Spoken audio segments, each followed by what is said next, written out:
Assalamualaikum pendengar setia Radio 10 cm dimanapun Anda berada.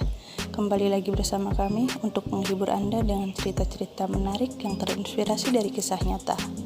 Sebelum ke ceritanya, jangan lupa bahagia, jangan lupa istirahat, jangan lupa ibadah, dan tetap jaga kesehatan.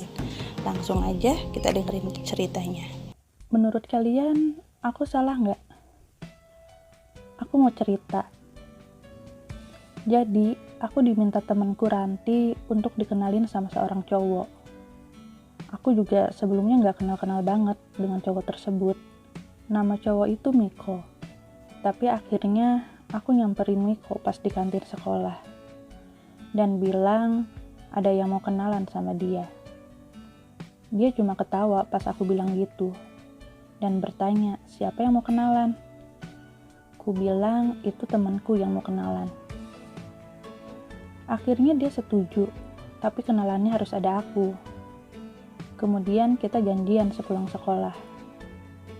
Saat jam pulang sekolah, akhirnya kita bertiga bertemu di depan kelas dia.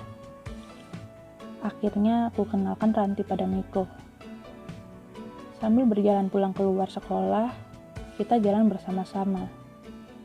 Ku dengar mereka saling ngobrol. Aku bersyukur kalau mereka berdua nyambung.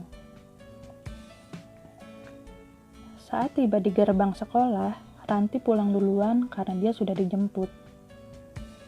Kemudian Miko tiba-tiba mengajakku pulang bersama.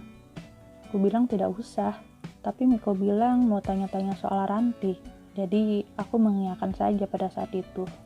Saat tiba di rumah, Miko malah mampir dulu, karena ingin tahu banyak soal Ranti. Aku senang sekali kalau Miko akhirnya tertarik juga dengan Ranti. Tapi ketika ngobrol-ngobrol, kita malah sedikit membahas tentang Ranti.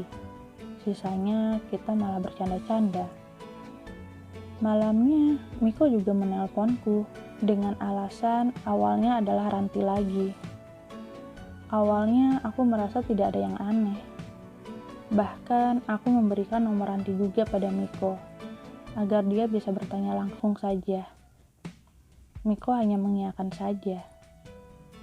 Esoknya, Ranti bertanya padaku, apa Miko minta nomor HP-nya padaku? Ku jawab saja Miko memintanya. Padahal aku sendiri yang berinisiatif memberikan nomornya pada Miko. Ranti terlihat senang, tapi dia juga bertanya-tanya, kenapa Miko tidak menghubunginya? Aku hanya berpikir mungkin Miko malu pada saat itu untuk menghubungi Ranti secara langsung. Jadi dia hanya mencari tahu tentang Ranti melalui aku. Sudah seminggu sejak perkenalan Miko dan Ranti, ternyata Ranti curhat padaku kalau Miko sama sekali tidak menghubunginya. Akhirnya ketika Miko menelponku, kembali kutanyakan padanya, kenapa dia tidak pernah menghubungi Ranti. Dan saat itu aku betul-betul kaget. Miko bilang kalau Miko tidak tertarik pada Ranti. Dan dia bilang kalau dia menyukaiku. Ini sudah gila, pikirku. Apa yang harus aku bilang pada Ranti? Aku agak kesal juga dengan Miko. Kenapa dia memberikan harapan pada Ranti? Miko malah berdalih kalau dia tidak pernah memberikan harapan apapun pada Ranti. Bahkan, dia tidak pernah menghubungi Ranti sejak perkenalan itu. Aku jadi bingung sendiri. Jelas saja aku tidak menerima perasaan Miko, karena aku tidak ingin menyakiti Ranti. Miko sendiri bisa mengerti dan tidak ada masalah. Dia hanya ingin kita tetap bisa berteman.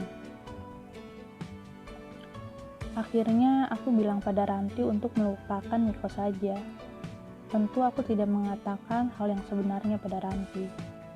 Tapi di lain sisi, Miko begitu baik dan perhatian padaku. Setiap hari ada saja yang dia perbuat untukku. Entah mengirim makanan, membuat lelucon-lelucon lucu, dan menghiburku ketika aku sedang sedih karena kucing kesayanganku meninggal. Sepertinya aku juga mulai menyukai Miko. Aku menjadi dilema. Apa yang harus kulakukan?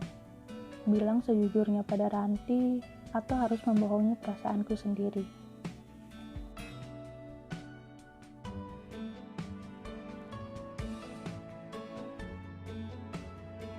Itu dia ceritanya. Semoga ada hikmah yang bisa kita petik dari cerita kali ini.